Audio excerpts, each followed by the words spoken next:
Yeah, I think it's really tough to sell people who actually know that Penn State program, like the ball knowers in the program, that we fired a top 10 college football coach in the world for his like Harry Smith. Yeah. for his like right-hand man who is like his helper, who does not coach any position or call plays, and you lost James Franklin's like recruiting edge. That was like one of the things that made him so elite. And Also, the now other thing is like, they're ranked 129th. They're right in front of Harvard in their recruiting class right now. yeah, that's the other thing. Like the recruiting class is falling apart. So, and that's I'm. I mean, those are James Franklin commits that decommitted, but if Terry Smith He's is going still to be on, your head coach, but he's yeah, still on the phone with you. Like, dude, it's yeah, not like Terry Smith is like still calling these guys like, hey, like, just because James left, like this is my vision for the program, and they're like, yeah, yeah, we're all good, Terry, thanks. yeah. They have 5 recruits in the for signing day tomorrow. Yeah, them and Harvard are right neck and neck. How about how about Lane and LSU? Just Lane just inherits the number one recruit in the country. Who? The whatever the defensive tackle's name is, Oh, but yeah. he was committed to LSU already, and then just He stayed. yeah, right away. I mean, dude, that's what we talk about with LSU. Like, you just have a chance to recruit higher level defensive players Yeah, that makes your life easier. And it just sucks that he's not gonna be able to coach the rest of the year with Ole Miss. Like, that's such a shame. But I'm sure he had something to do with like getting Charlie Weiss back in there to call plays. I agree. Like, dude, yeah. he tried. I think like Lane, for as messy as this was, what else it's gonna be messy when you leave a program in the middle, a playoff team in the middle of a year. I don't know what more he could have done. Like, this was pretty Lane Kiffin-esque. I mean, I It think also, you got it. I was gonna say, it also makes sense that if you're gonna hire Pete Golding, then you can't have Lane there, but you can definitely have Charlie Weiss there Yeah. because Yeah. I mean, they were equivalent, and then Golding got elevated, and Weiss is going to LSU, but you can get away with him being in the building more than you can with Lane being there. Yeah, you can't get away with Lane in the Also, building. imagine just the dynamics in the building if Lane and Pete Golding were there. They knew Pete Golding was going to become the head coach, and they're just fighting over players on the team and who's going to LSU, who's staying. Yeah, dude, you can't. That's an insane scenario to think about. Like, are you just gonna let Lane Kiffin like secretly just Yeah, interview each one of your players? Like, hey, Trinidad, like, obviously we're trying to win this game this week, but what do you think about joining coming to me in Rouge. Baton Rouge? You like crawfish? Yeah, no, I thought Trinidad was done. He's trying to He apply. He's applying during for a the Egg waiver, Bowl, they were saying he's applying for another year. which You means think like, he'll go to LSU? No, I think they'll get a better quarterback. yeah, pretty much. Like Probably love it? like you know who. No. He liked the Instagram post. Yeah. Lenoris. The insane Lenoris. press conference too, where the guy was like, "Are you staying in South Carolina?"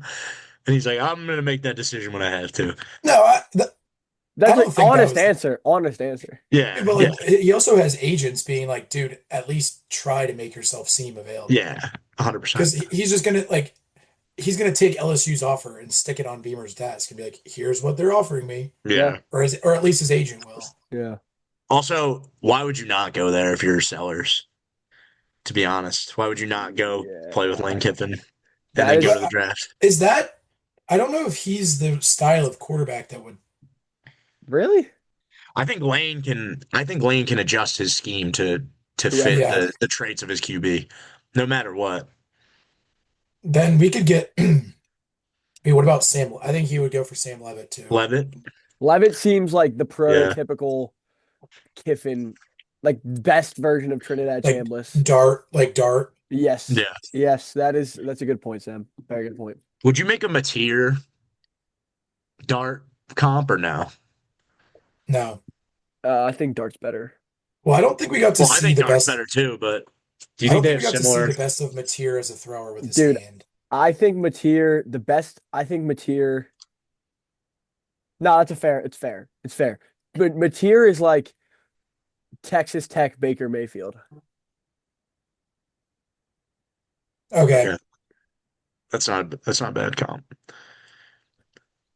There's He also pl- you can just see when a QB goes to a school with a QB whisperer, you can also just see like there's always just noticeable improvement Yep.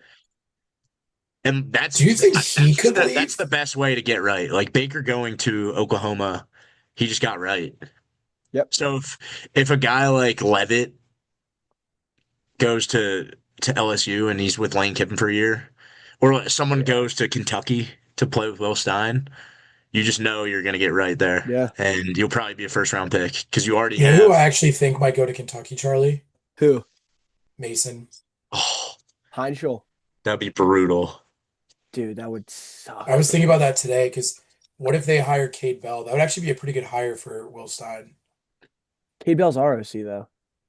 That's what I'm saying. What if Kentucky hired Cade Bell? Ah. Yeah, I mean, Kentucky can pay him more money probably.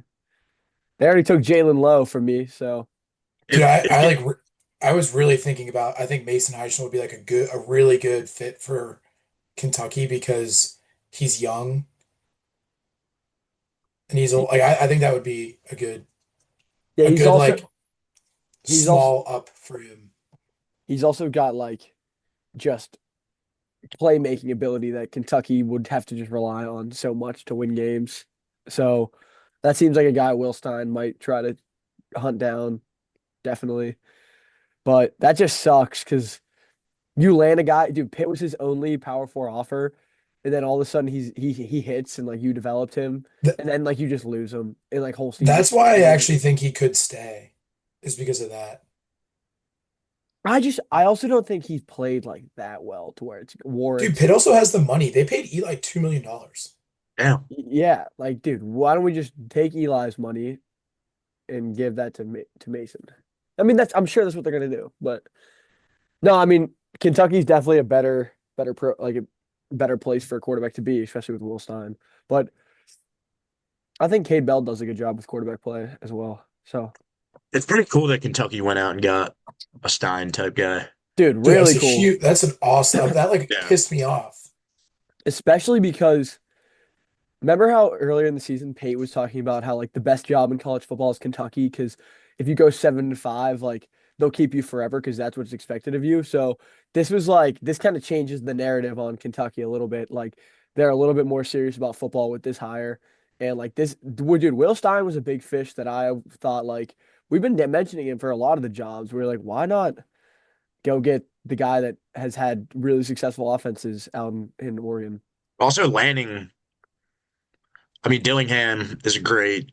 That's just great track record and credit for landing Yep, assistants. yep, yep, yep. That's definitely got to be one of the places where you're looking first. Now, it's like going to Saban's staff or Kirby's staff. That's like that whole just that's Tree. always got to be the pipeline Yep. you're fishing around in And that is because so there's funny. It's so funny when you really zoom the tree out and it's literally just Nick Saban. Mhm. Like if you just zoom out the college football tree, like so many of them are just like Dabo Sweeney, Nick Saban, Urban Meyer Saban's like even. their grandpa. Yeah, Yeah, yeah. It's like Kirby came from Saban, Lane came from Saban. I do. I feel like Lane, the 2 years he was, and you know the job he wants before he dies. yeah. I don't know He if he'll ever. can't he I don't know can't if do that. He can't do that though. what Dude, what are we doing? in like FanDuel put out five a years. line for LSU Ole Miss next year. I I might mean, hammer LSU. they know what they're doing. They're just getting dumbasses to bet the What's the game. spread?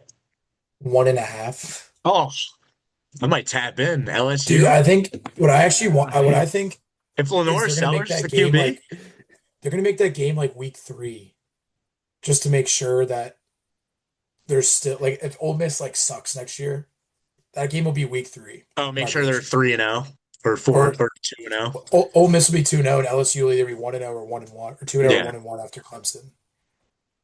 That'd be a big win for Clemson if they got that.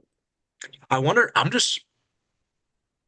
don't know if I paid attention enough to coaching hires in the past. The best precedent I can think of is DeBoer and how the team was kind of gutted when he got hired. But I wonder if it's going to be a similar situation or if they're just going Well, to dude, think about the difference between the two hires. DeBoer got hired after not true only, after the Natty. Facts, but facts. no, but he got hired. So, but that's big because you didn't get National Signing Day and the portal window closed, so you could only lose guys you couldn't But it was get guys. open for Bama players, right? Exactly. Yeah. So, dude, Kiffin gets the recruiting class, the portal, and So, like, yeah. dude, he's gonna. I mean, there's gonna be He's some. gonna gut that team. Yeah, but he's gonna get his But there's players. still some pieces there that I mean, Yes. LSU definitely has great talent there that we Yes. just don't even know about yet. Wait, Like isn't his that like Whit they have that Weeks, one like Whit freshman Weeks is receiver? What's that? Is Nick, not Nick Anderson's not a freshman, but they have number 6. one of the there's two It's Andersons. Aaron Anderson. Aaron Anderson is Yeah, gross. Number 1. I believe he's a freshman. He is. He's gross. I mean, Yeah. dude, nobody's more excited than any offensive starter at LSU that like has NFL aspirations. I always immediately think of O line. They were, they were pretty mid to bad this Yeah. year, but they also had a lot of young guys that now have a lot of starting experience in the Yeah. SEC. I'm sure they'll bring in some ringers Yep. from wherever. Ole Miss. Yeah, Diego Pounds. I think he's in the draft though. That guy's Uh, so good. is that number 61? Yeah, Yeah. I Guy's love good. watching him. Yeah, Um, but the Ole Miss O line. That's a great place. Their O line's good. That's a good spot to poach from. uh, so Archie's gonna join whenever he can, but Oh, okay. we're gonna get this thing going We've been going for like 15 minutes already. already. So, ladies and gentlemen, welcome to the 19th edition of the Forward Pass Podcast. We got me, Charlie Mill, we got Sam Perry, we got Luke Duskay, and Caleb Archer will be joining us later. Fellas, we had a jam-packed weekend of rivalry weekend, and we also had a carousel in the coaching world, and that's where we're gonna decide to start things off. So, I'm gonna kind of go through the list, and then I want you guys to give me who your favorite hire was of this cycle. So, out of the SEC, a lot of movement in the SEC with John Summerall, the Tulane coach, head to Florida. Alex Golish, the USF coach, head to Auburn. Ryan Silverfield, the Memphis head coach, head to Arkansas. Lane Kiffin, the Ole Miss coach, head to LSU. We have Will Stein, the Oregon offensive coordinator, go to Kentucky. And then we had Bob Chesney, who I thought had a chance to get the Penn State job. He's the James Madison head coach. He just got hired at UCLA. Pat Fitzgerald, out of a 3-year hiatus, is now coaching at Michigan State, who fired Jonathan Smith. Pat Fitzgerald last coached at Northwestern 3 years ago. So, We all know how that ended. yeah, not good. Not good. And they're going to he's going to another school riddled with, uh, you know, bad history. Dusko, your favorite hire or your least favorite hire? My favorite hire, for me, I don't want to steal any from you guys, so I'll just go with my number one first. It's Alex Golesh to Auburn. And I've talked about it before.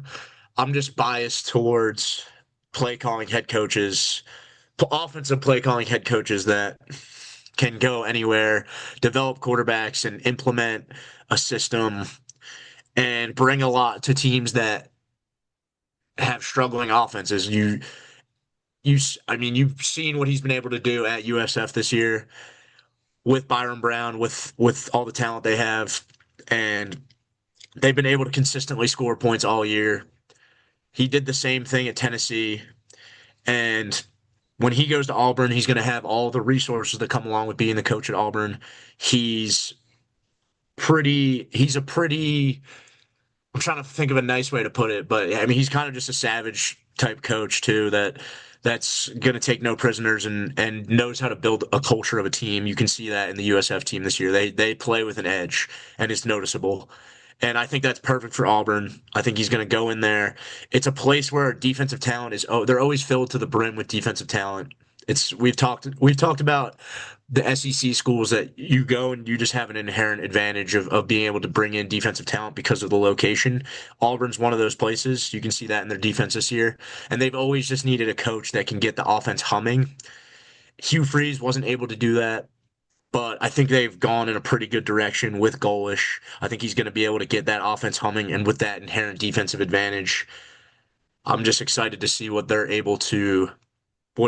of product they're able to put out on the field. I think it's certainly going to be better than the Auburn product we've seen the last few years.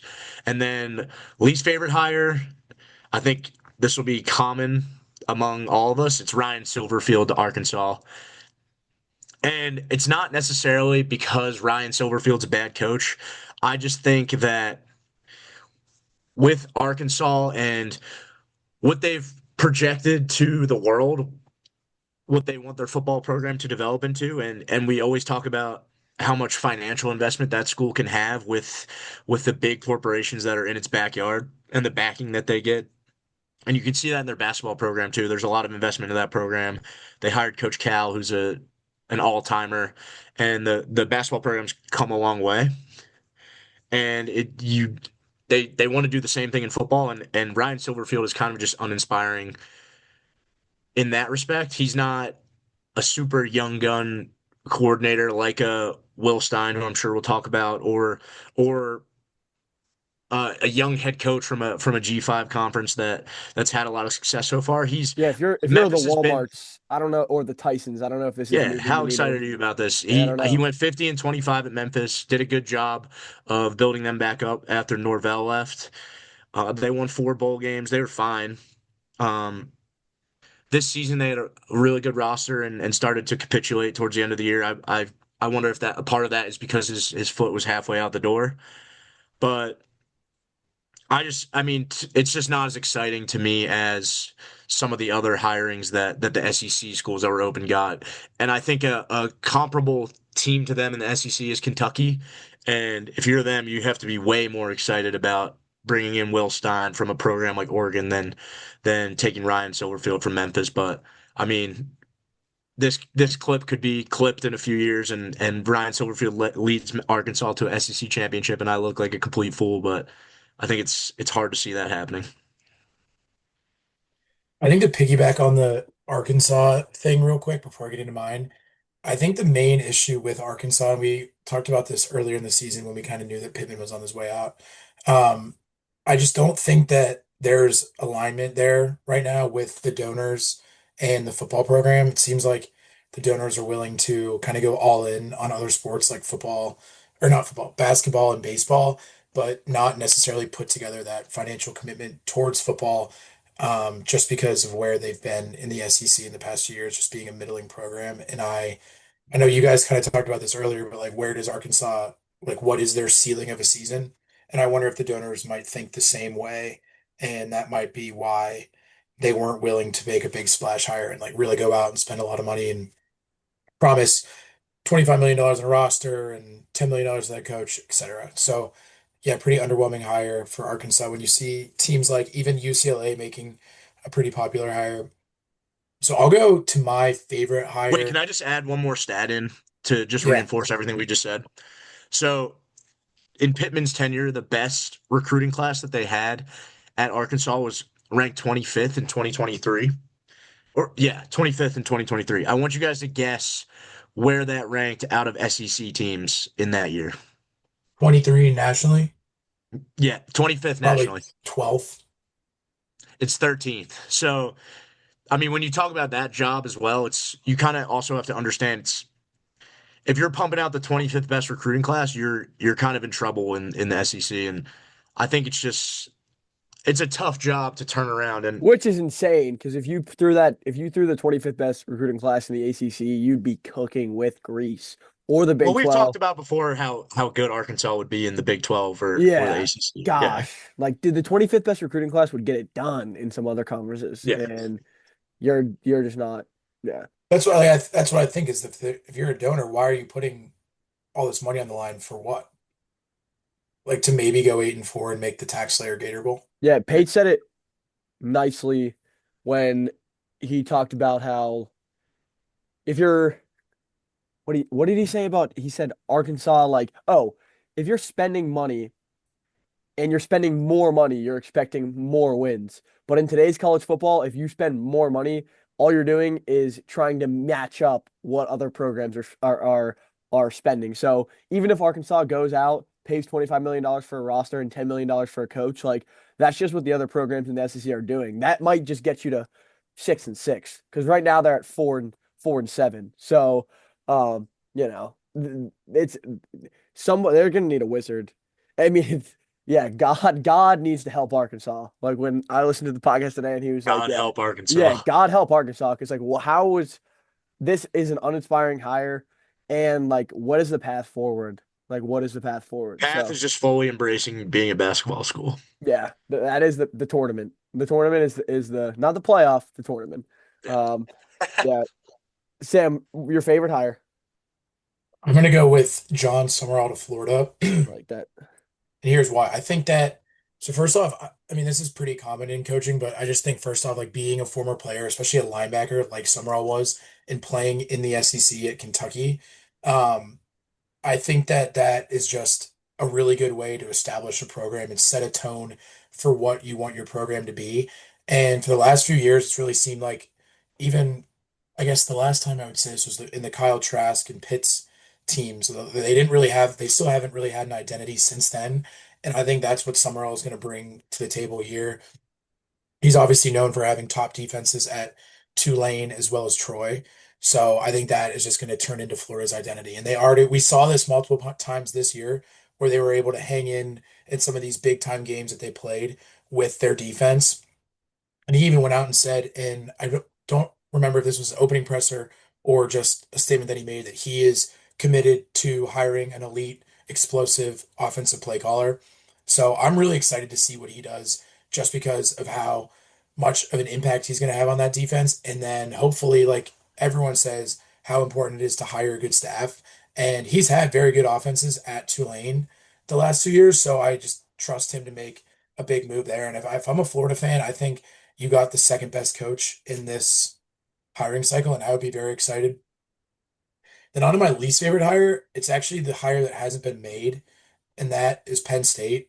Because we're going to beat the Arkansas drum all day, but to go a little bit more into Penn State, they were probably they I can't remember if Pittman or Franklin was fired first. Doesn't matter. They fired Franklin early in the season with the hope of getting an elite coach, whether that was Signetti, which they whiffed on, or Marcus Freeman, which they whiffed on, or potentially Lane or Summerall or any of these big Or Matt guys, Rule. Matt Rule and Mike Elko, and none of it worked out for them.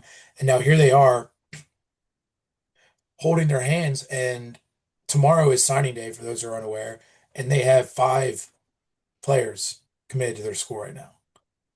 So, They're and 100. They're right next to Harvard in the yeah, recruiting they're behind rankings. Harvard, and their entire team and commits have left for Virginia Tech. And it's trending more and more like they're either going to get Terry Smith or like a Brian Dable, or they keep flashing around this mystery man, this big splash hire that they're going to make, but they have just completely whiffed. And now you're getting into really dangerous territory in building a recruiting class to a school where it might be harder to recruit offensive talent than you think at Penn State. And then even if you have a new hire, like then they have to hire a staff, and you're just going to be behind the eight ball. And they have really screwed up this coaching hire. Yeah. Another thing that I found interesting was on McShay. He was talking about Jimmy Sexton, who is for those who don't know, we've kind of talked about him a little bit, the big wig agent that, The Scott Boris of college football. right, he represents basically every major coach. And there is rumors that he is making it hell for Penn State to hire a new head coach because of James Franklin and how they not unfairly, but poor timing on the hire. So I'm I'm not worried because it's Penn State, but if I was a Penn State fan, I would be very worried Yeah. because at this point, like, who would you guys say is a slant would be if who would Penn State hire right now? You'd be like, all right, like, because if they would have hired Will Stein, I would have said, fine, like, we made a risk. Bob Chesney, all right, he's been successful. Even Jeff Brom would have been okay, like, solid, but now it's like I thought it was Chesney. I thought it was staring them right in the face because my favorite hire, I mean, I'll, it's not my favorite hire, but a hire we'll talk about is Bob Chesney going to UCLA. Um, I don't know what the ceiling on the UCLA program is, but if he can get them to like 7-5, 8-4 perennially, I think that opens him up for higher caliber jobs. I think this is another stepping stone, and he's a winning football coach. He won at Assumption, which is D2. He won at Holy Cross FCS. He won at JMU, which is Group of Five. Like this is going to be his first Power 5 job, Power 4 job, and he's won everywhere he goes. He does call the plays for James Madison, so it's nice that you get kind of an offensive play caller, head coach. Um, and I thought that's where they were going to go. You know, this is why. So Pat Kraft is the athletic director um, at at Penn State. He was the athletic director at Boston College uh, before Penn State. So I don't know how he ended up getting. I don't know why Penn State went and hired Boston He's an College athletic alum. director. No, I get it. I'm just saying. Yeah. So I'm not questioning if he's qualified or not for to do this job. All I am saying is there's a reason athletic departments should be secular from the fan base because 365 days ago, the Ohio State fan base was calling for Ryan Day's head, and they did not want him to coach that football program anymore. And you know what Ohio State's athletic director did? Nothing. He let Ryan, if you believe Ryan Day is the man for the job, let him do the job. They now have a national championship and they're staring down the barrel of another run. They are perennially the best football team in college football, and Ryan Day is the second best coach in college football. And he lost to Michigan 4 straight years, which is the ultimate sin at Ohio State, but they didn't fire him. In the same way, James Franklin has had tons of 10-win seasons since 2016, 3 straight. They've been to 2 Rose Bowls in a playoff game in the past 3 years. They or a peach, a rose, whatever it was. They've been. This has been the peak of the program since the '90s or the early 2000s, and you made a rash decision off of a couple bad losses, and now we're here. And now is Kalani Sitake going? It's looking like No, no. It's looking like No, no. I have an It's angle. what? You have an angle? Yeah. Yeah. If we're I, if we're considering that a mystery man might be about to emerge and we're all going to be surprised by who it is. I think it's been talked about before and his name's been coming up in searches, but I think out of loyalty to the school he played for and he's coached at for like 10 years, I think that if Brian Hartline is going to go to Penn State, that it would be after. he's gonna wanna coach Ohio State at least through this Big Ten championship game and potentially through the rest of the playoff. And that's potentially destructive for Penn State in 2026. But at this point, stripping the program to its studs and rebuilding from there, that's not the worst idea in the world. And I don't even know if it makes logical sense, but that angle just popped in my head. I thought it could be something to Or, consider. or would just to play devil's advocate, what if Hartline isn't sold on Penn State necessarily and kind of pulls a Summerall and kind of takes a back seat and says, "Hey, maybe I don't want to go to Penn State. Let's see what happens in 2025 and 2026 with some other programs with a coach potentially on the hot seat." Just a thought, like there could be some talk, like not to get like overly speculative, but like there could be another big, like two big programs like Texas and Bama. If Bama loses early and they have a bad season, like there could be some big time jobs opening up next year too that could maybe lure Heartline, I or mean, maybe he's thinking that, or his I think team might be saying Heartline. that.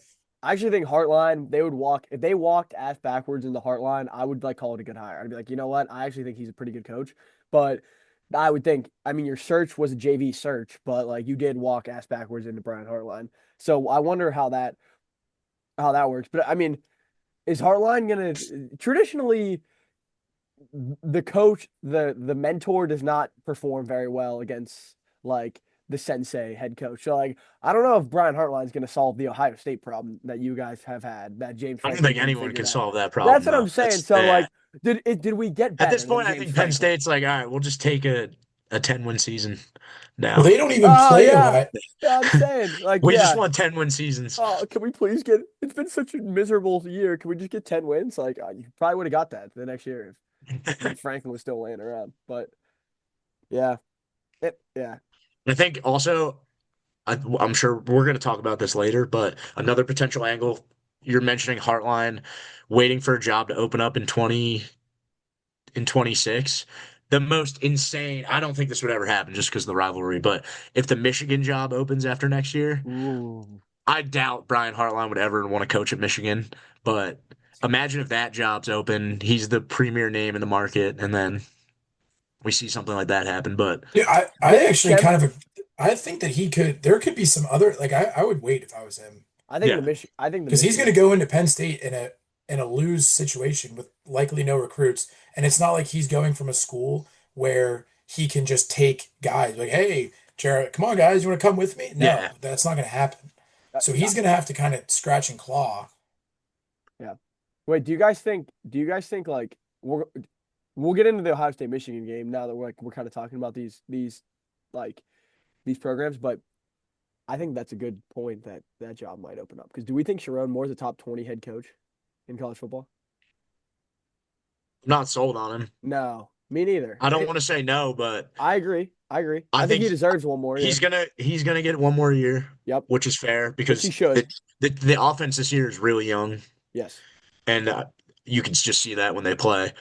I think he deserves one more year, but after that, if it doesn't go as expected, and I think it's gonna be the expectation is gonna be Big Ten championship and or Playoff. at least semifinal. Dude, I'm just peeking ahead now they're on the Michigan train. Do they play Oklahoma, Indiana, Iowa, Penn State, Oregon, Ohio State, at Wow. Minnesota, which is not easy. Yeah, I mean that's What? not an No easy way schedule they get there. through that. They have to be so good to get through that. They gotta Underwood's be. gonna have to take a he's gonna have to take a big step Yeah. Does 9-3 get Sherrod fired though? In that next year. schedule, you should they it shouldn't. It shouldn't. 9-3 with that schedule is like, wow, we unless they lose like if they get one of those big games, like if they beat Indiana, Ohio State, or Oklahoma, I feel like, and then maybe they drop three other like if they get one of those, and then I don't know. What do you think? That's a crazy schedule though. Do you think not? I think 9-3, you should keep your job, I agree. Yeah, I agree with that. especially with Bryce Underwood. Unless like they think they can just get whoever they want, which they probably could. Yeah. No, Like if yeah. they've realized that Sherrod Moore really hasn't moved the needle much since they won the Natty, and there's some new hotshot someone that comes out next year that they're like, oh, we want that because they don't need.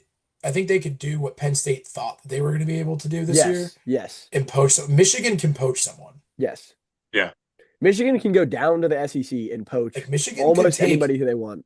like yeah, someone would leave The a only very high jobs, level the program. only jobs I think are like secure from Michigan poaching are Ohio State, Georgia, Oregon, LSU, Texas. Texas, Notre Dame, Alabama, Notre maybe. Dame. Even though there's just I've heard things about Freeman's family not liking South Bend. Where have you heard this? Um, just You don't from yeah, people inter around the coaching world. got you. Okay. All right. I feel like it's more likely he leaves for the NFL than another college coaching job, but we'll see. Um, but yeah, I guess we can let's talk about like the Michigan Ohio State game. I did like a pretty hefty breakdown on the doc, but basically it comes down to this: like the Michigan just did not have enough good football players to beat Ohio State in a football game, and that seems like very juvenile and simple to say, but I mean that's just what happened. Their receivers did not get there was no separation all day, so um, I felt like watching this game like we were just watching the best team in the country play their rival who is a couple tiers below them talent wise. Um, I thought obviously Julian Sand throws like that early pick and you're like, oh, are we gonna see this? Is this gonna happen again? And But Julian saying like, dude, he bounced back. That guy's such an NFL talent, and I'm sure NFL GMs are drooling. And when he works out out at this pro day to throw to like Carnell Tate and like some of the other like skill guys they have, and they're just watching, but they can't like they can see, but they can't touch. Um, you know, I just think he's such an NFL guy. Michigan didn't tackle as well as maybe they should have, and I think I think Bo Jackson also another guy that just out of the woodwork. Ohio State just dude. So Ohio State plus 150 for the Natty right now, and Indiana has their work cut out for him Are got you out for kidding them. me? What? They're plus 150 to win the Natty. Yeah, plus 150 to win the Crazy. Natty. Yeah, I mean, dude. I mean, this game is just like wow. I mean, who is beating this team? I didn't even think Underwood played that bad. His receivers did not get open. I mean, Ohio State's DBs are freakishly good. Freakishly good. Their corners are like 6'2" with length and they tackle well. Their safeties, obviously, like Caleb Downs is going to be the first safety off the board this year.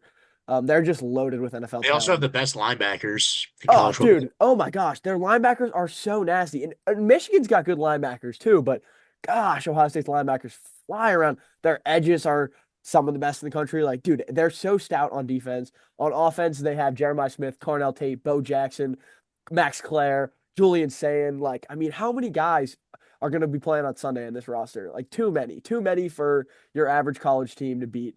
And um, it's unfair a little bit to judge Michigan on this game this year. Like they played hard, but I don't know who's beating this squad. We'll see Indiana this week. Like they got their work cut out for them. Yeah, I mean, I completely second everything you just said. Fun stat. I heard this on Page Show. Since 2001, the team that has won the rushing battle in this game has won every single time. And we know Michigan hangs their hat on their ability to impose their will and run the ball, but they got completely dominated on the ground here. There was a towards the end of the third and into the fourth quarter, there was a 20 play drive that took off 12 minutes of the game clock by Ohio State. And it was just death by a thousand cuts. They just kept running the ball they would run it for 2 yards and then 8 yards and then 4 yards again and then 6 yards. And they were just consistently gaining yards on the ground, picking up first downs, just bleeding the clock. They outgained Michigan 419 to 163. And they definitely played extremely conservative too in the second half, and you could tell they were just milking the clock. They knew their defense wasn't going to get scored on, and they knew they didn't really have to be that aggressive on offense. And you could see that in the way they were playing, how they were just bleeding the clock and just utterly dominating the game. I agree with you saying that Michigan shouldn't be judged based off this result. They should be judged though on their this we can have a separate Trome Moore conversation. We kind of got into it a little bit already, but I just think it's plus 150 makes sense because we haven't seen a team. Oh, there's Arch. We haven't seen a team that has shown that they have no deficiencies other than Ohio State. So when you get into a game with them, they're going to be able to exploit your deficiencies, but we haven't really seen a soft spot from them. And they haven't played the greatest schedule, but every time they touch the field, you're kind of mesmerized by what they're able to do. So yeah, they're just running college football at the moment. Yeah, it was like we kind of talked about how what Michigan needed to happen to win, like what was going to happen to Ohio State sideline if Michigan maybe goes down and scores and then they get a quick turnover or a three and out, and that's kind of what happened. So, but I think the most underrated part of the game was Ohio State's defense bending at the beginning of this game and holding Michigan to three on both those drives. And then it's just like I think it was PJ. I forget who. I want to say it was PJ Fleck. He was describing Michigan like this in 2022, and just how they just slowly just choke you out. They're just like a snake, and just that's what Ohio State did. They just slowly but surely just killed Michigan. And like there's really not much to add other than like they are so good and their defense is so good. And yeah, I mean, I guess plus 150 seems about right, but it will be fun to just see like if someone can jump on them, like kind of how Yeah. they jumped on Oregon, or if someone can put it all together, What's which the just makes it spread of sad that we don't have to get into this now. It just makes this whole playoff situation sad because a team played them very close and is getting punished for it. So Ah, dude, when we get in the playoff segment, I got so much to say. what what is the spread on the Indiana Ohio State game? Does anyone know? 5.5. Okay. 4.5. I mean, if I was a betting man, I would hammer the Bucks. Yeah. Yeah, I but I might be a think bet. everyone I is might be a hammering the betting Bucks. man. That's what's weird. I just think they're giving Indiana credit for being 12-0. Well, I do think the Oregon win is a huge point on their resume at this point. To beat Oregon at home by 10 because Oregon's kind of found their stride and Indiana did beat them. Ohio So, State doesn't have a better win than that. That no, is true. Yeah. no. So, um, I guess that's kind of what we got there. But again, 365 days ago, Ryan Day, they wanted him fired at Ohio State, and I'm pretty sure the athletic department made the right decision. Um, let's go down to the next game. This is Alabama Auburn, and obviously this is an Alabama team that is not it's not that great right now, and they struggle to pass the ball down the field. They struggle to run the ball. Their defense is a lot of bend but don't break. Um, they relied a lot on turnovers in this game, and it's very obvious to see this is not like your juggernaut Alabama team, but in the same way, they find a way to win football games. And you cannot stress enough how important it is to have on 4th and 2 a play call that you know you're going to get. And they do that time and time and time again this year, where they just need a big 4th and 2 at the end of the game to win the game, and they get it. And I just think that Auburn it can be said that Auburn lost this game before Alabama decided to win this game because I thought Ashton Daniels played amazing. I thought he was electric with his legs and scrambling. And I thought he pushed the ball down the field. And other than Simmons, number 4, that Auburn receiver, and then obviously Cam Coleman's really good. The fumble at the end really hurt, but they dropped a ton of footballs. They did not put Ashton Daniels in a position to succeed. Um, and at the end of the day, like Bray Hubbard made some plays. Alabama, he's pretty consistent. Number 18, their safety on defense. Um, but and then also, I do think it's very important to note that it is awesome. Bama has 3 really good receivers, and Isaiah Horton was the one that went off today. But basically, they're just playing, get our receivers the ball and let Ty Simpson cook. And like defense, like let's just hold up, try to get some turnovers, and like we'll find a way to win games. And uh, we'll talk about the playoff scenario later. But what did you guys think about this game? I thought that one encouraging thing, because like you were saying, it's clear the offense is struggling a little bit, and especially in the pass game. And coming from where they were earlier in the season to now, there's been regression and they haven't been able to produce as much. But I think a key part of that previously was their inability to run the ball and the stress that that was putting on their passing attack. I think one encouraging sign, because Auburn is a pretty good front, they have a pretty good defense, and I don't think it's fallen off that much with DJ Durkin taking over. And the whole defensive staff was still operating how they have been. I think it was encouraging that they were able to run the football in key moments in this game. They finished with 158 yards on 38 carries, which is a decent output for them based off what they've been able to do this year. Jan Miller got hurt at the end of the game, which is bad, but they were doing some nice things with him on the ground and late in the game when they needed to control the clock and just be in control of the game in general because it was close and they needed to score. I think them being able to find 4 to 5 yard gains on the ground helped them out a little bit. And you saw Simpson, he didn't have to do as much, which he has had to do previously. So taking a little pressure off Simpson and allowing him to operate because he is really good quarterback, I think that's a positive sign. But they're still a little disjointed in the pass game. I think a bye week honestly would have done them right if they didn't make the ACC or the SEC championship game, but they have to just keep on playing and we'll see if they're able to turn it around on the fly. they always have explosive potential, and they can just get on Georgia because Georgia doesn't always start fast. But I think they're trending negatively right now, and it's going to take a little bit of. I think it's just going to. I don't know if they'll have the time to be able to right the ship as we get into the playoff.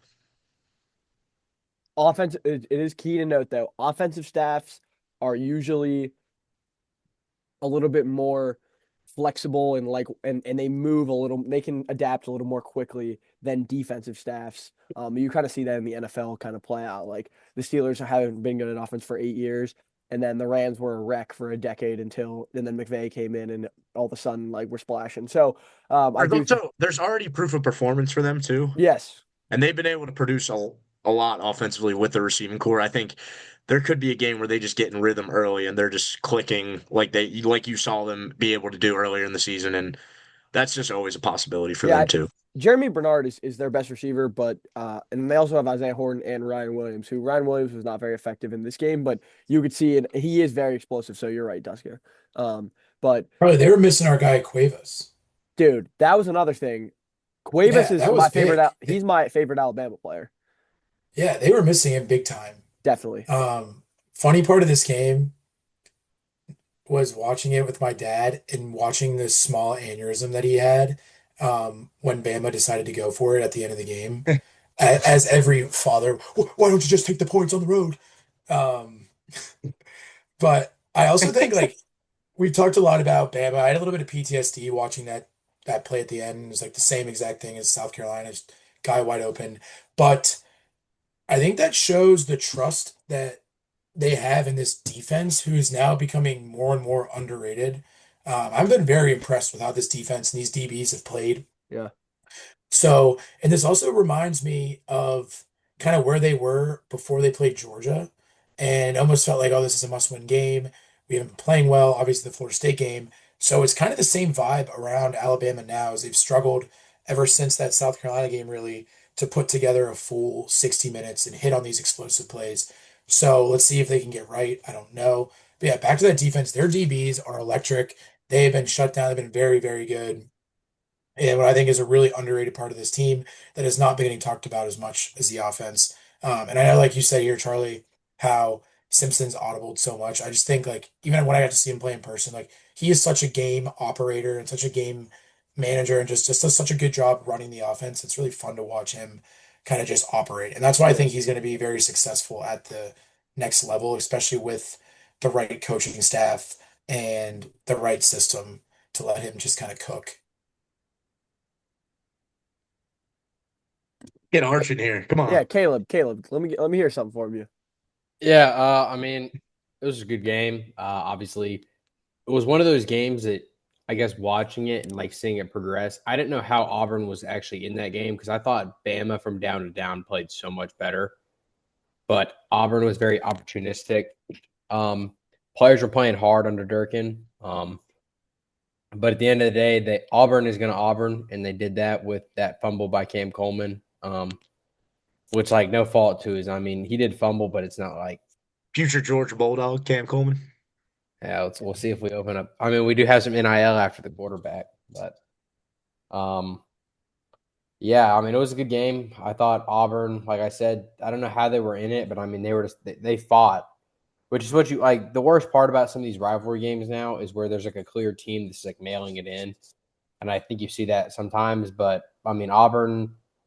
I don't even know Auburn's record. I didn't know if they're bowl eligible or not, or if this game decided bowl eligibility. But they were fighting so hard, and that's like what college football and the pageantry and the tradition's all about. So it was awesome to see a team that really was playing for nothing except like the Gasparilla Bowl, if that, and they still were fighting like they were competing to go to the SEC title. So I thought it was a good win for Bama. I mean, for games like that, you don't care about the score; you just want to get out of there.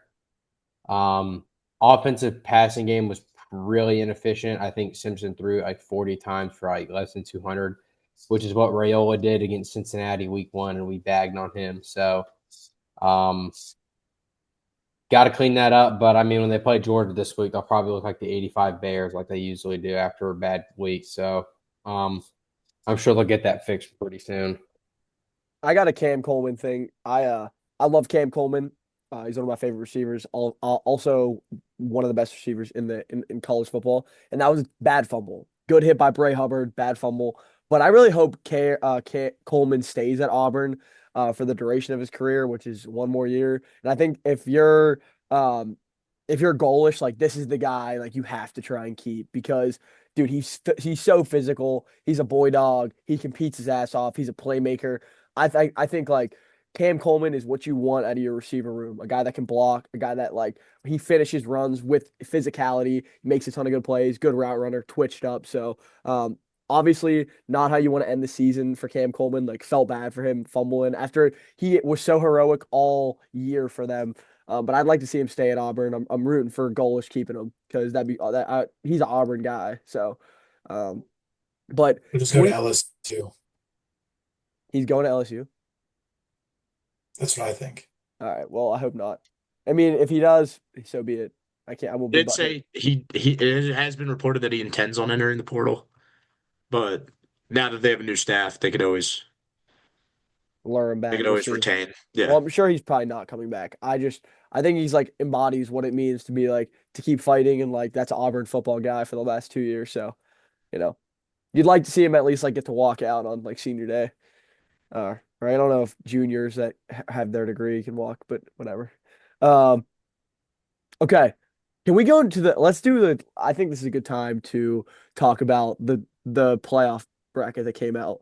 And we can talk about Alabama, jumping Notre Dame, which I think is good, but I don't think the committee did that for like the right reasons. I think they're just positioning themselves.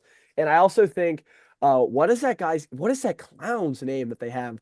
6'7". Dude, that guy sucks. And every time you listen to him, you just get more confused. Because Reese Davis actually takes his time to ask thoughtful questions that all of the college football world is wondering. And this guy just says, well, Reese, next week, we're going to probably rank the teams 1 to 25. Dude, he was blue balling. Like Looks him that dead in was the eyes and insane. said that. Looked him dead in the eyes and said, well, Reese, next week, we're going to rank these teams 1 to We're 25. gonna re-rank them. What is gonna And dude, change, brother? dude, Reese Davis smiled, but I know Reese Davis wanted to throw a punch at that guy. Like I know there's no way being a professional like 60-year-old and doing the 6'7" thing like as What's Reese his Davis, name?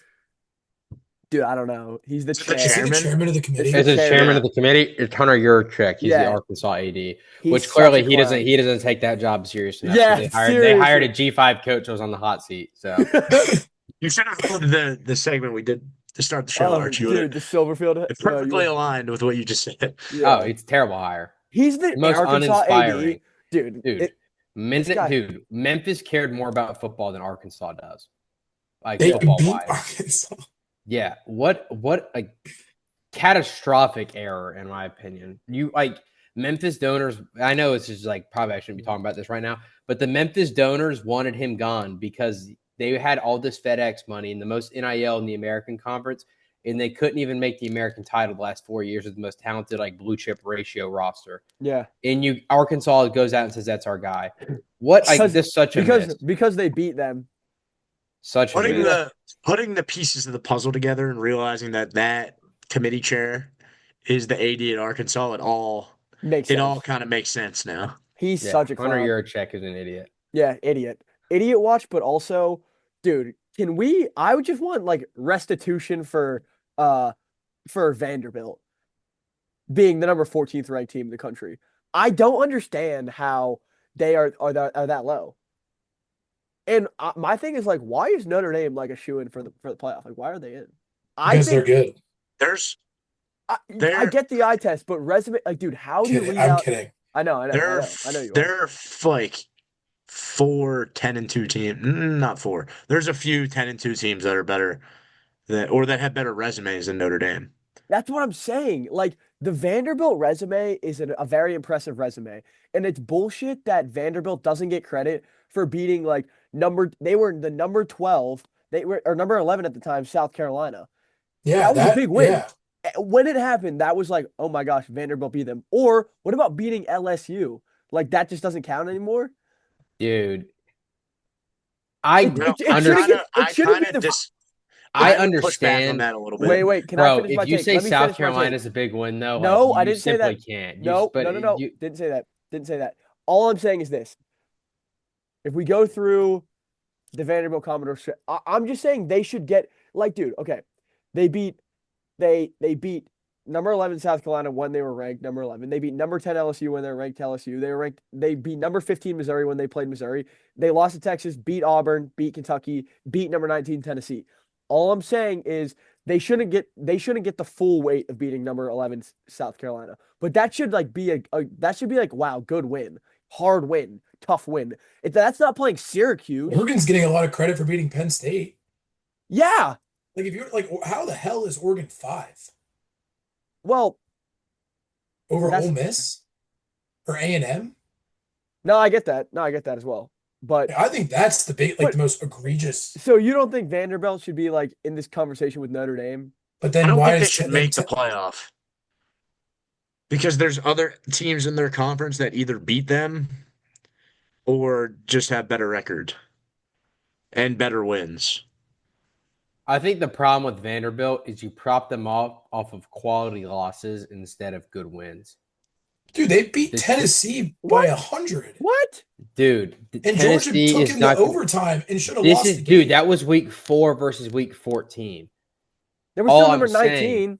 Dude, all I'm saying is that Vanderbilt's 2 toughest games they lost. And they should have lost to Texas by like 30. So did Notre Dame. So did Notre Dame. They lost their 2 toughest games. I don't think Notre Dame should be in either. I don't think Notre Dame should be in. But okay, that's just me. At least we can agree with that. Who should be in? I agree. Who? Texas. Over Vandy? No. Arguably over Oklahoma. Dude, I agree. You have now set a precedent. I think if you take the 3-team block of Vandy, Oklahoma, and Texas, one of them has beat both. And then also one of them played Ohio State and lost by 7. And like you can talk about quality losses all you want, but nobody's beat Ohio State. So the only way to have a conversation about them is to teams that have lost to them. And have you seen Vanderbilt's out of conference schedule? Just take a peek at it real quick. Or do you want me to read it off to you? Utah State, Charleston Southern, Virginia Tech, Georgia State, and Utah State. I think Texas should be higher. Not one of those teams is better than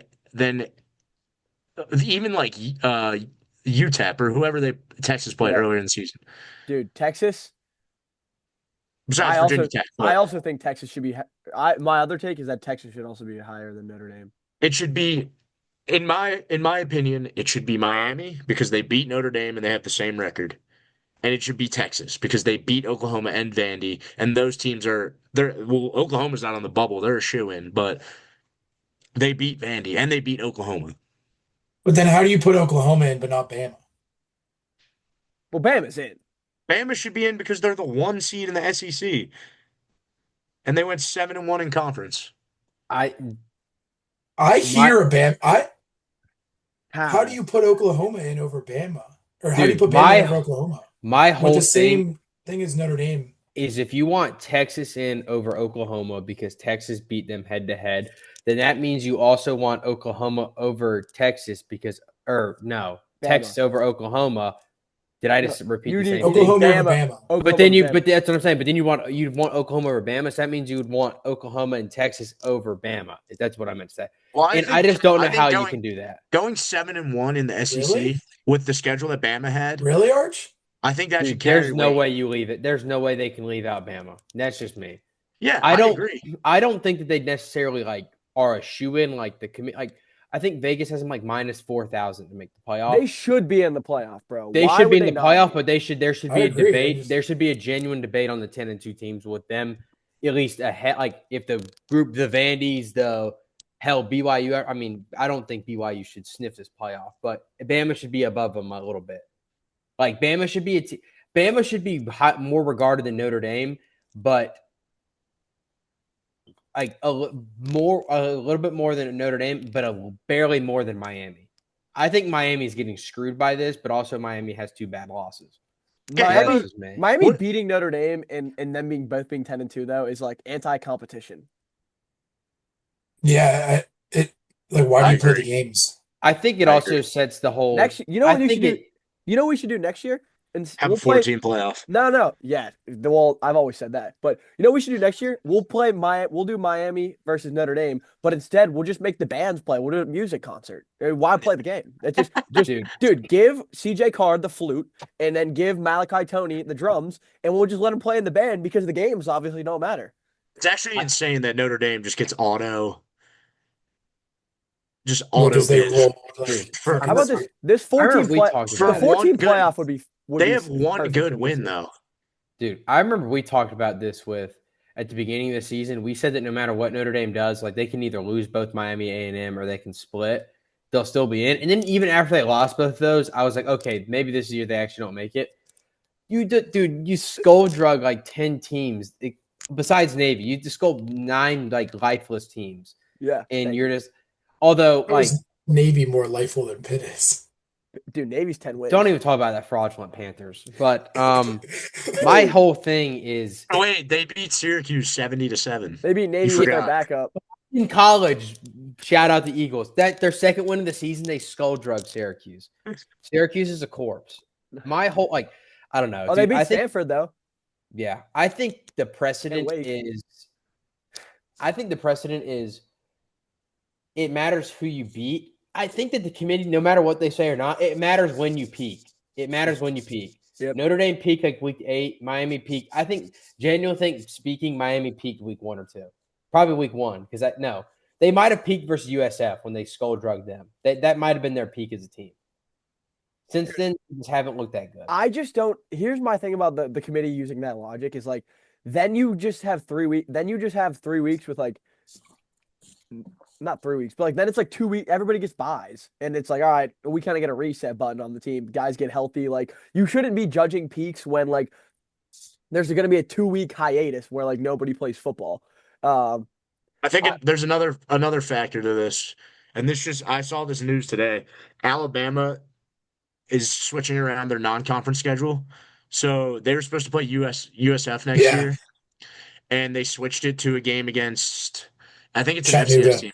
Yeah, Chattanooga. exactly. They're Marshall. playing They play USF Chattanooga. in 2032. Yeah, so this is going to incentivize teams not playing difficult non-conference games earlier in the season like they have been over the last few years. And who's going to want to play Notre Dame now if Miami plays Notre Dame, beats them, and then goes 10-2, but Notre Dame plays one of the softest schedules in the country and goes 10-2? There's no benefit to it. Yep, So no, who's even what big program that has playoff aspirations is gonna want to play Notre Dame now? And now Notre Dame's just gonna cakewalk through their schedule every year if the scheduling trends continue. Yeah. I And remember it's just like an ugly downward spiral. I know a lot of people would always say I suppose it's because Notre Dame always gets kind of this treatment, and it's up to the schools to schedule them because they're an independent, obviously. And I know people have been talking about it. I don't know why. Especially the ACC, they had this they had the non-agreement, but they were basically the 15th member of the conference, but they weren't actually in the conference. Why do you do that? Because you beat down your own conference when Notre Dame skull drugs your teams, and then you I don't know. I saw the thing you mentioned with Bama. I saw Herb Street tweet that today, and I think that Herb Street tweeted that without actually reading what the article was. He said this is going to be a trend going forward. Yeah. But the thing is I agree with that sentiment, what you said and what Herb Street said. He quoted it on a tweet of Bama rescheduling USF.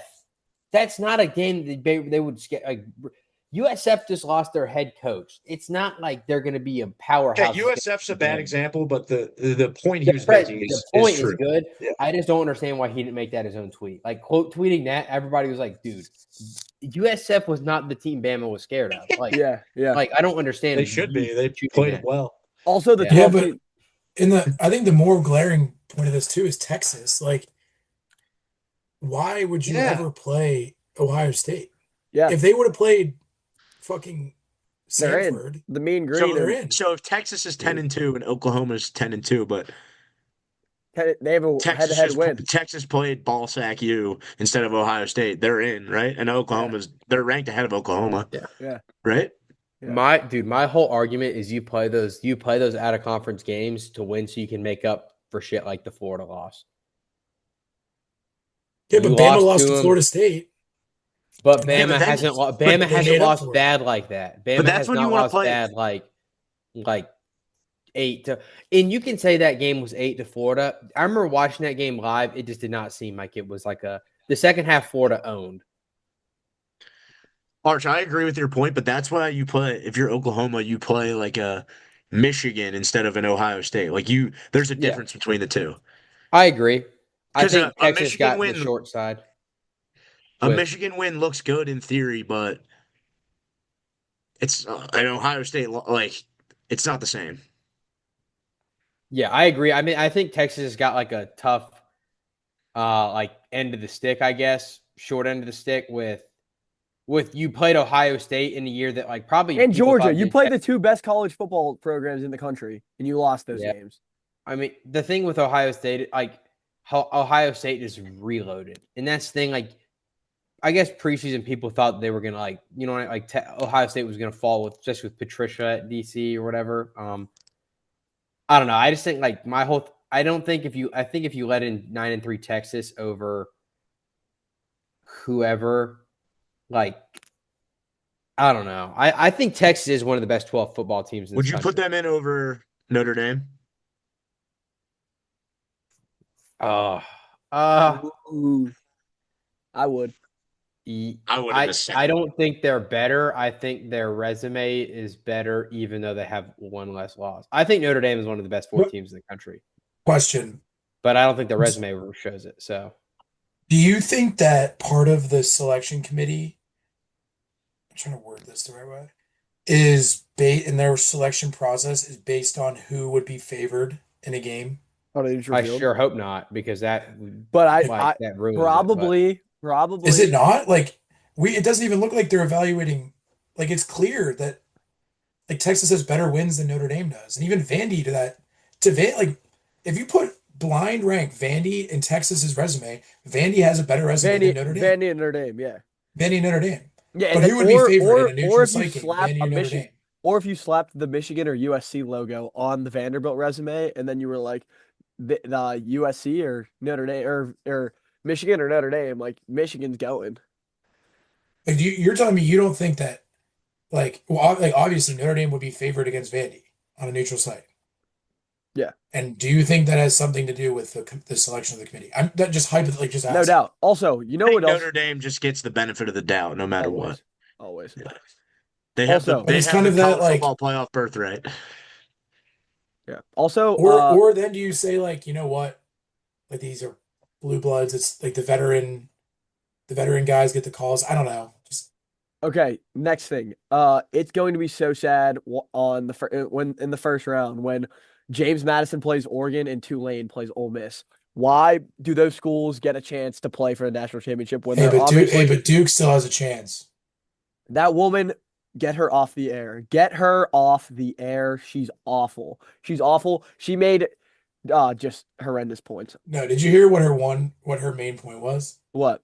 Oh, She that was like, they had Power Five Well, wins. Duke has 7 Power 4 wins, It's and like, no oh, Group they're of 5 team can say that. Well, because they don't play 7 Power 4 what are teams. you talking about? What are you talking about? Literally, what are you talking about? Man, and to that I And say, and they lost to wait. did Duke lose to UConn?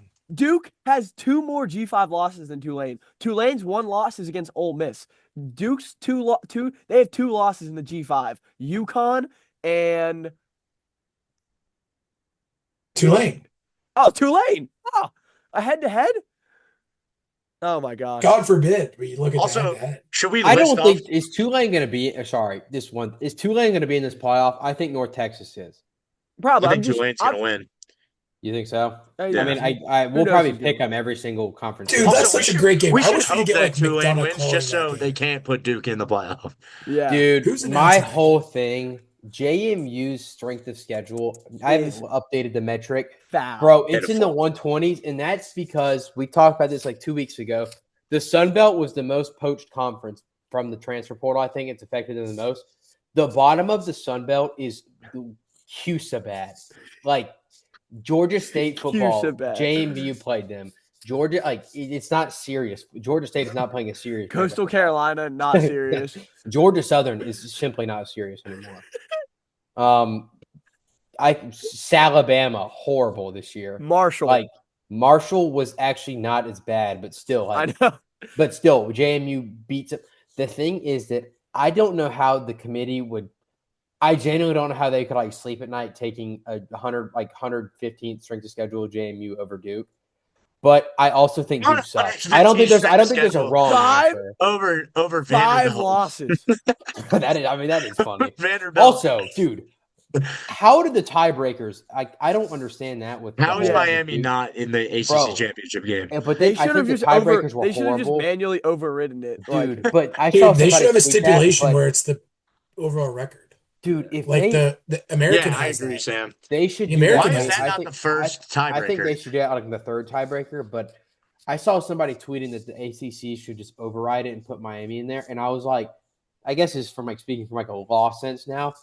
But do you know how quickly the ACC would just like blow up if they were just like, Duke, no, we're taking Miami for better product. Like, no, in you, what? obviously, Like, You guys obviously you can't do understand that. Duke, right? Duke's back. Oh, okay, yeah, that's cool, man. We'll I go. totally we'll go, get it. We'll go play in the military bowl. Like, they're not doing that, dude. Like I don't get If it, dude. 8-5 Duke is in this college football playoff, They burn it. All Bro, I'm saying, if all- Duke, Could we know Tulane this- and Duke get in? dude, Yes. Yeah. they if could. Duke is a 12 seed, I genuinely think they could beat Texas Tech if Texas Tech was a 5 seed. I genuinely think so, but I don't think it's because I think Duke's top offense is good. But You know what would have been really funny? If Elon beat Duke and they Oh, were and it was 6 and 7 and Oh they my were God. 75. and they Oh. still made the playoff. dude, I don't like. And then the transitive property would went crazy if Duke won a playoff game. Yeah. That would have been sick. Elon beat Texas Tech this year, not on the field, but hypothetically. We have a better scoring margin than a Texas Tech game. We could say we're better. Yeah. I mean, not only did we knew this 12-team playoff was a broken format, but we are just seeing it play out in real time. And it would be perfect if it was just imagine a world where it's just a 4-team playoff. Only 4 teams get to play for a national championship. And it's Ohio State, then it's the winner of the Georgia-Bama game. Then Texas Tech only goes if they win, and it's a win and they're in. And then both Ohio State and Indiana probably both make it, and they're at the 1 and the 4 seed. Imagine how beautiful that would be. And like maybe the only argument you can make is like between Texas A&M and Oregon for that last like 4 spot. But that's fine because they both lost too. Yeah. No, I'm saying exactly. And Yeah. you're not, but you're like, oh, these are the 4 teams that deservingly deserve a chance at the national championship. Deservingly deserve. Well, you know what I think this will In lead English. to. They're just going to take away automatic qualifiers for while the 12-team format's in place. So next year there'll probably be no automatic qualifiers, and then once we get the new 16 team, they'll have their SEC and Big Ten auto bids. But they have to at least take away the G5, like the top 5 ranked conference teams, and make it 4. Oh, Virginia's probably going to be in this thing. Forgot. How about the UVA sneaking in? Dude, Well, at least they've They're 10-2 if they win. At least they've won 10 games, and they're Dude, winning. and they're- a power theirs is conference- a fraudulent, power- Fraud is too because they beat NC State, lost to NC State, but Oh my they gosh. did a home and home out of. Oh my how do you gosh. even say how do you pay like a home and home and we're like, no, we're not going to make. They both needed a game. They said this is going to be like, dude, insane. I mean, dude, what a joke. Dude, Virginia's schedule. Oh my gosh, bro. Virginia's is just like Vandy's. Dude, in my Virginia opinion. is no Vandy's. No, like no, Arch. out of conference. Oh, they're out of conferences. Out of conference. They're out of conference. Terrible. William out of and Mary conference. in Richmond. Arch, Yeah. your hatred of Vandy needs studied. It's because, dude. Well, I just don't think they're that. No, it's Pavia hate. As soon as he's gone, I love him. Hate him now though. I like kinda love Pavia. Pavia. I love Pavia. I I love think him. he should go to the Heisman. I think He might win the Heisman. No. Oh, Saban's gonna win if I think it's just the winner of the Big Ten yeah. is gonna get the Heisman. No, I They'll think probably Pavia, give Pavia charity in New York. No, he should yeah, go. He's dude, gonna get an Pavia's invite, the though. favorite right now to win Dude. the Heisman. You guys know that. No, he's not. Yes, he is. No, he's He not. is the running back of the Yes, week he this is. week. What a According to world. the latest Heisman, Mark might boycott the rest of the Diego season if Pavia Pavia has moved wins. into a Oh my tie with gosh. Fernando Mendoza. Oh my God. Uh, Dude, Diego's right there. He's gonna win the Heisman. I hope he does. Me too. That'd be funny. Dude, who has been more impactful for a football program than Diego Pavia at He Vanderbilt? low key, I agree. Like who? Where have we seen this before? No, you're right. no, I agree. Okay, no, I agree. I think it's his off the field persona that's made His me mad for a antics. You while. don't like the antics? I don't like his antics, and I don't like his stance on no eligibility. Let me play like it's every single time the NCAA gives him an inch, he wants to take a mile, and it's been like that since he got transferred to Vandy. Like that's my whole gripe with him. I Well, wish I was. I will never And you side with admit the that he's a NCAA. damn good college football quarterback. I think he's He's a damn good college football electric. quarterback, but I think that he is a cancer for college sports. Is he a seventh year? Yes. And he's the same idiot that said that when he signed his NLI to go to New Mexico Military Institute, he knew that he was using his eligibility at his JUCO to go Yeah, try and play. 100%. And now he's trying to argue that they were taking away his money and that his NLI or his national letter of intent there shouldn't count for NLI for For divisions D1. for the NCAA sports because the Arch, you know what they say? NJCAA. It's so stupid. You know what they say, though? What? Don't hate the player, hate the game. Yeah. I hate both of them, actually. You're like, it's. You're such a lawyer, dude. College sports are broken. The transfer portal. I'm It's like every grandpa, like, oh, it's college sports. I don't even know who's playing anymore. just a traditionalist, man. You're a lawyer. Yeah, you are a lawyer. Nice Callaway, by the way. Oh, preach. Shout out Sam's Club. Should we talk about some games or no? Yeah, we can talk about some games. We I guess we can talk about that part of the show. all right. You guys get to pick. Do we want Wait, are we wa- previewing or recapping? recapping? Recap. Let's recap a few games and then get out of here. All right. Listen, Texas A&M. I thought that was a fun game. Dude, again with Texas, I want to preface this. The Florida loss is obviously a killer, but I'm willing to give you one bad loss if you can make it up for it with good wins. They lost to the two best teams in college football plus Florida. Obviously, my gut tells me they won't make it because they were in tens. There's only 10 spots this year for the playoff, and there's too many 10-2 teams. But this was an awesome win for Texas, and it was an awesome win as a program. I thought Arch Manning, what a comeback after what was it, the Wall Street Journal or whoever, The Athletic, wrote the article saying he's the biggest bust in college football history. Like, sad journalism. It's not even, we're not even calling that journalism. Lowercase J journalism. Yeah. Lowercase J journalism. But we did talk about this last week, and this is why you listen to the show, because a lot of times we're dead on in our previews. We talked last week saying, although Texas hasn't run the ball effectively this season that much, in any game, the staff and the personnel is good enough to make it happen, which they did. And Wisner had 150 yards on the ground, and he was electric. And I thought that was a huge reason for their success. But yeah, I was truly impressed with Texas. Texas A&M, obviously, hey, go in, lick your wounds. You get a double bye week where you don't play the SEC championship and you don't play on the Army Navy week, and then you go in December 21st and you're ready to play. So or December 20th, whatever the game is. So it's wound licking time for Texas A&M. Dude, they were probably an 11-1 football team all year. They came out unscathed in the South Carolina game, and they probably did not deserve to win that football game. And dude, this Texas team came to play. I'm continually, like, every time I watch Texas A&M, Casey Concepcion and Mario Craver are so good at football, and their body control is so amazing, and their twitch is so elite that I just love it. But if you would have asked Mike Elko in a room, you said, "Hey, you'd be 11-1, but miss the SEC championship," and this is in March, he'd say, "Thank you very much. I will take that." So if you're Texas A&M, like, you're in the right spot. Texas, that Florida loss is just such a killer. Yeah, agreed. And it's really a shame that Texas lost to Florida. Yep. Because this is probably a top 8 team at minimum, Yep.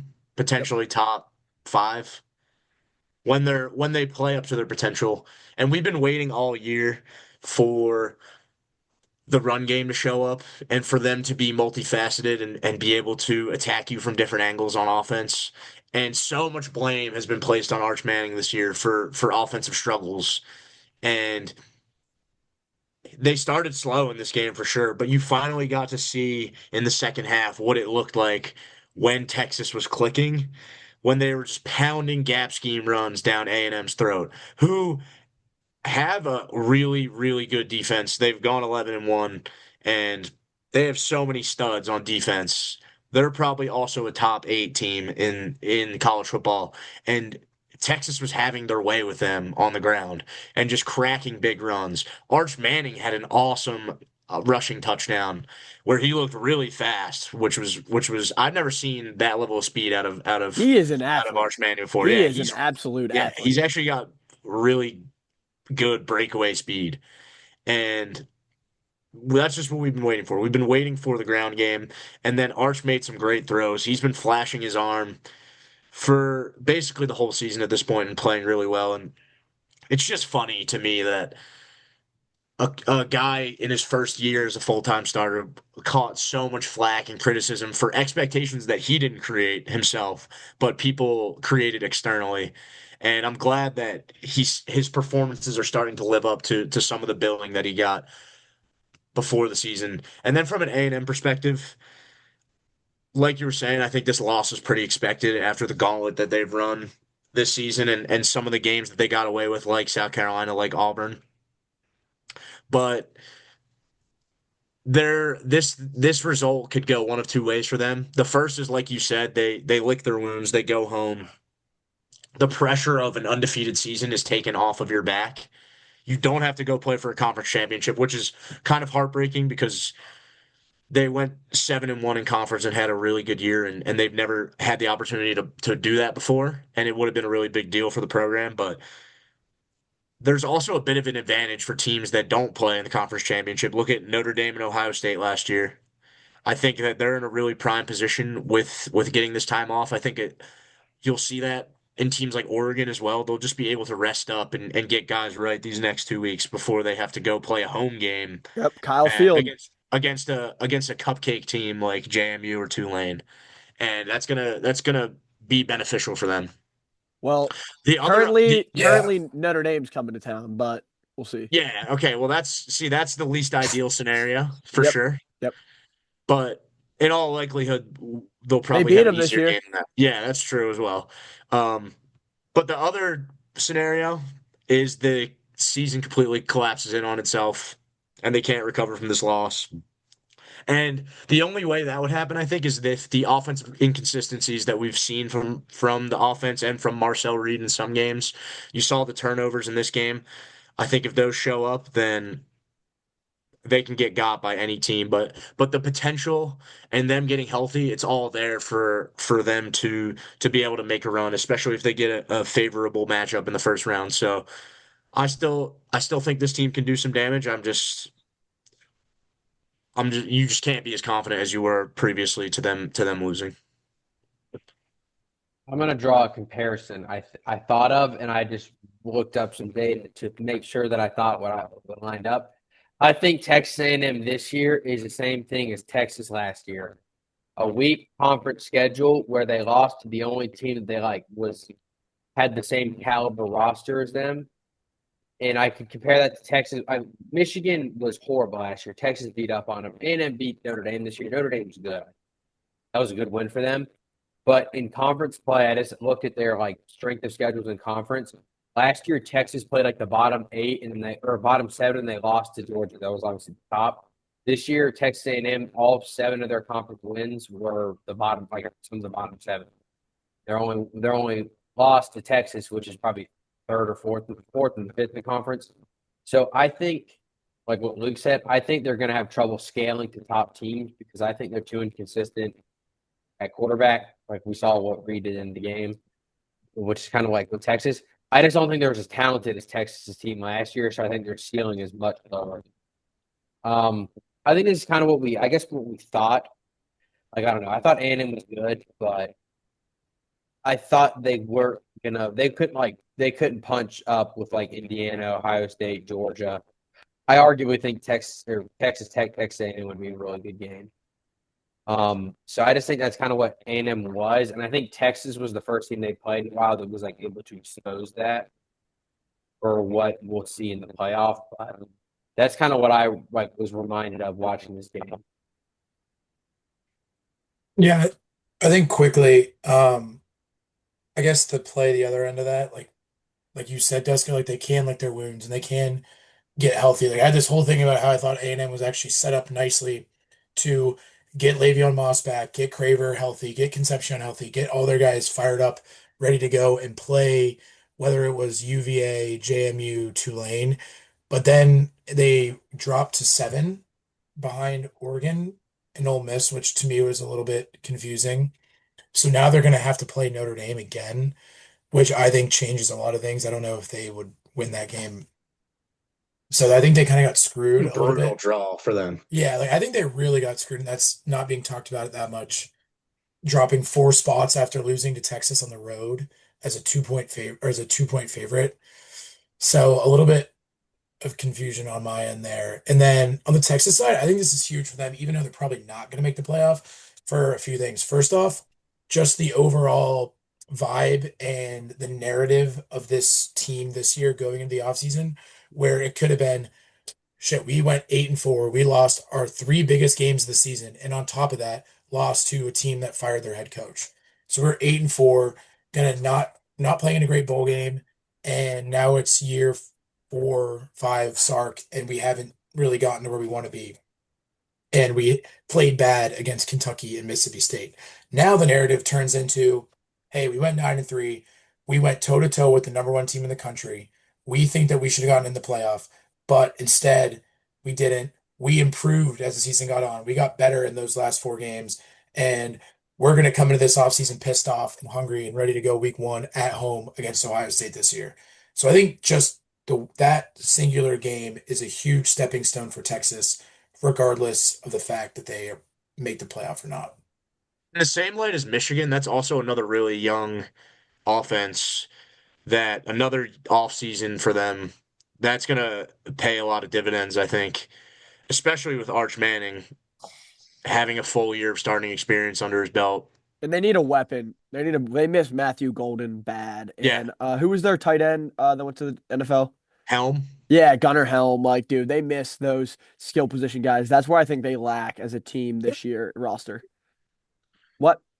They're aware of that. They'll make necessary Yeah, changes. yeah, 100%. And Wingo's back. The O line's really young this year. I just think, Be a sneaky spot for Cam Coleman, Charlie. ooh, Could be.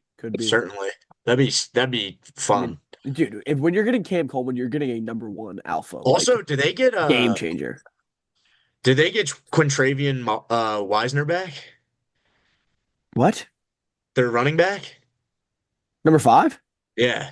Dude, yeah, he was He's a toting because hill. he's damn good. Yeah. I think he's been playing though. No, he has, but is he coming back? Like Oh, for next year. next Sorry, year. for next year. Oh, I don't know. I don't know actually. I think he might. I'm looking it up. Oh, he's a junior. Maybe he'll go out this year. We'll see. No, But if he goes back, He should have. stud. I think he'll stay. He's not That's even like top 5 in the SEC rushing. He's a But stud. he's a stud. That Yeah. guy's so good. I'll probably be back. All right. I Looks like think he he might redshirted his go. He freshman was year. he was pretty good last year. All right. So basically we have a couple things, a couple last couple games, and then we can get out of here. So obviously we got Pitt Miami to talk about. Sam was boots on the ground for that. Not much to say. Navy Memphis, which on Thanksgiving, both my dad and my uncle went to Navy, and watching that game on Thanksgiving, Navy should play on every Thanksgiving. It was a wonderful time. We had Oklahoma, LSU, obviously Georgia Tech. What's that good old fashioned hate?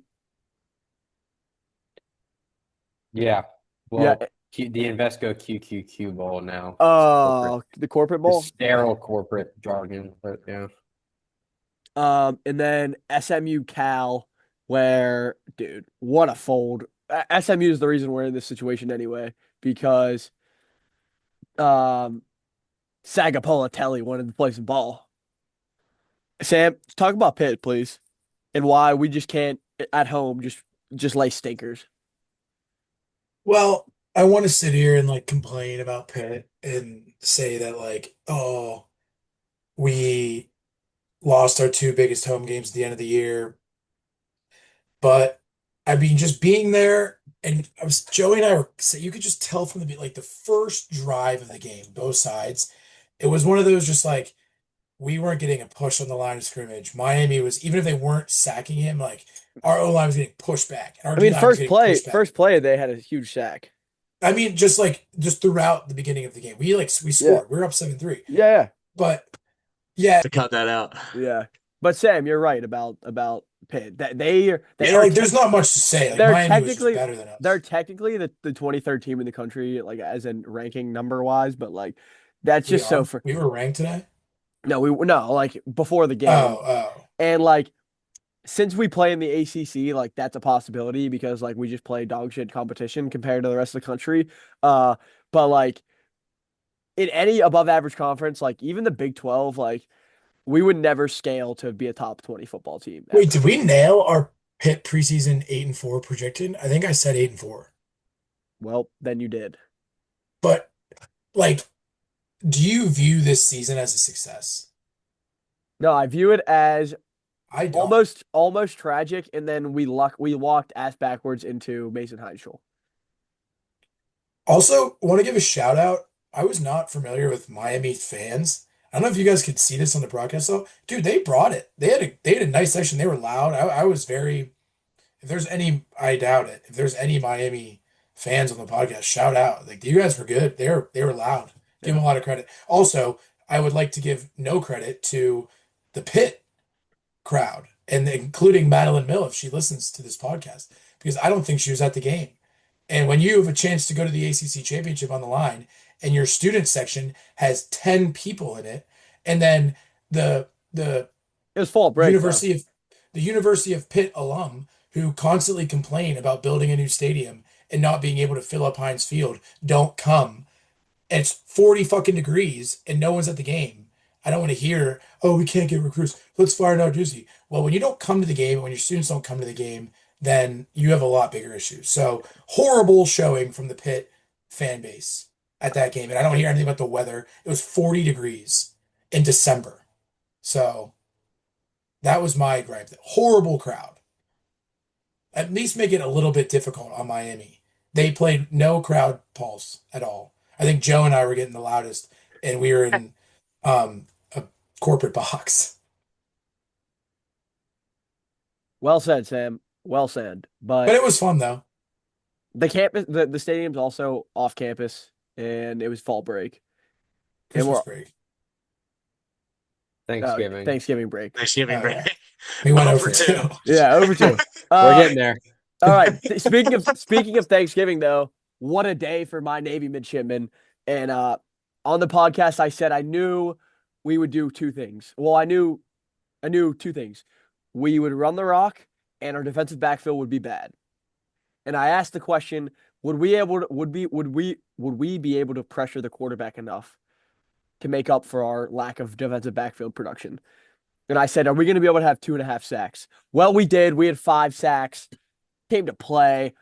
We got the dive going with Alex Teska. So just very proud to be a Navy football fan right now. And we didn't obviously go to the championship, but dude, huge opportunity to beat Army, get to 10 wins, and then play in a bowl game. So excited for the mids and what's to come. And I don't judge the team based off of uh,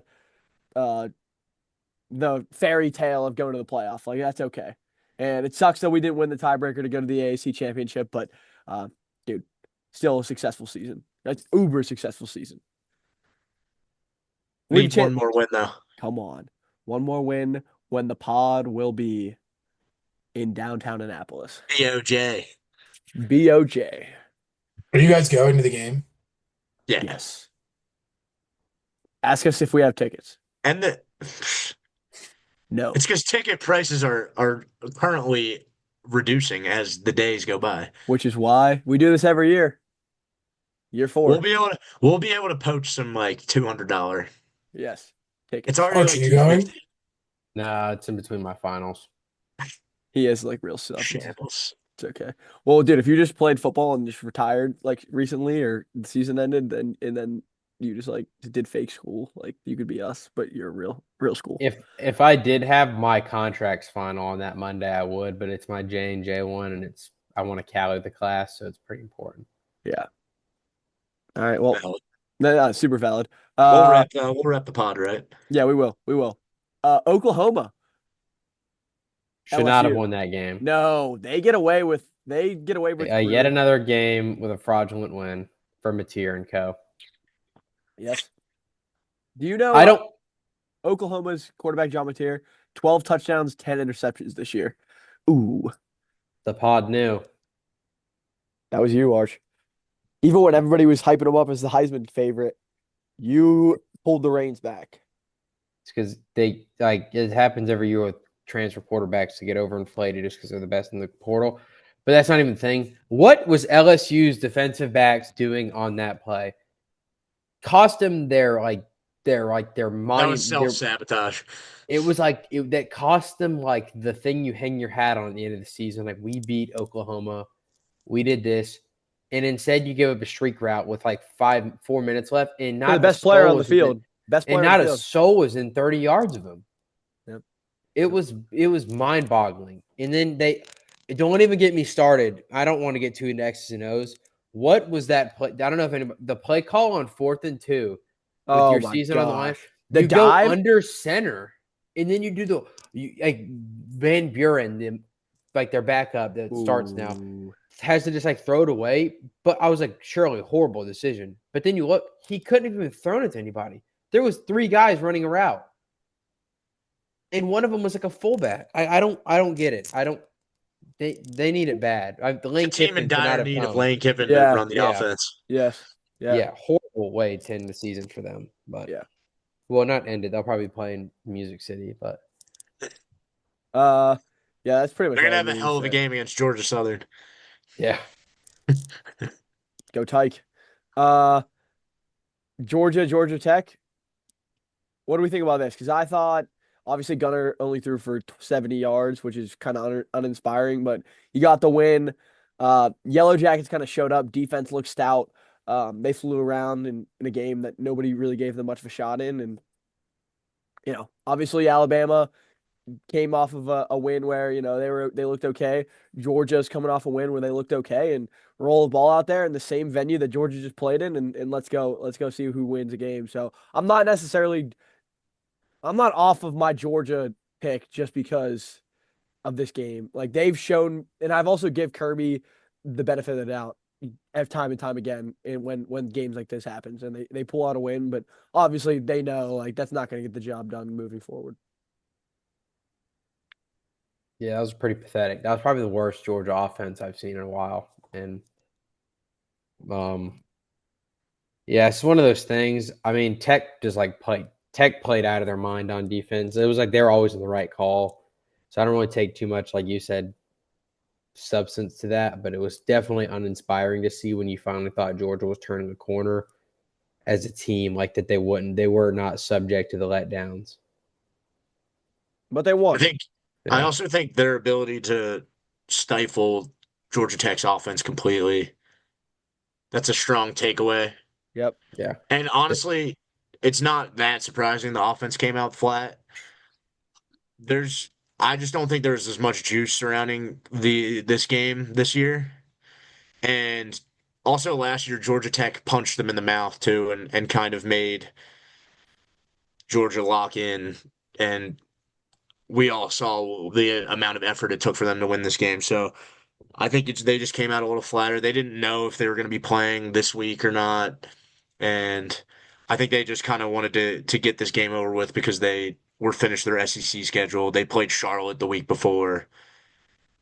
I just think it was like in between. It was like a look ahead spot as well as there just wasn't a lot in this game. I don't know if you guys feel the same way. Yeah. I don't got much. Do you want to move on? SMU Cal. Dude, I watched this game, and Sagapolatelli, we'll see where he ends up. I thought who had the Kentucky take that he was going to Kentucky? Sam. Sam. Oh, Arch and did Arch, too. Yeah. both. So I think that is a very I would like to see that. That'd be fun to see. But dude, Sagapolatelli, they punched him in the mouth 21-7 to start, and then and then SMU stormed back, goes up 35-31. Sagapolatelli leads them on a 2-minute drive to score a touchdown, and then SMU misses a field goal to tie. But like, dude, insane, like a shambles fold from SMU. SMU Virginia is at least like it saves face for the ACC if that's the ACC championship, and they just couldn't get it done, and that sucks for the ACC because now the doomsday scenario is well in play, where Duke makes it. That's the doomsday scenario. Also, it looks like Oregon's DC, Tosh Lupoti. It looks like he is going to be the Cal coach based off what I saw. Mhm. So I wonder if he'll be able to retain. Sagapolatelli. Yeah, will be interesting to think to keep track of, but I like that hire for Cal. I do too. And then But that's an insane fold by yeah, SMU. Just right. so sad. Could go Yeah. back-to-back years at the ACC They championship. they would probably win the ACC this year too. Yeah. Another playoff bid for them Yeah. had they It's got crazy. in. And then the only other notable thing that happened this week that I saw was Jaden Baugh ran for 266 yards on 38 carries versus Florida State in the battle for the worst team in Florida. So shout out Jaden Baugh for 266 on the ground. That's ridiculous.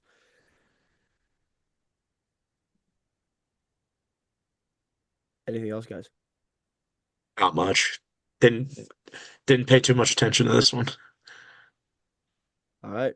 Well, listen, stay tuned. There might be another podcast coming later this week. Thank you guys for joining it, for tuning in, and I hope you guys have a great rest of your week. And we will see you later this week whenever the next podcast gets posted. So thanks for tuning in, guys, and I'm gonna stop it right here.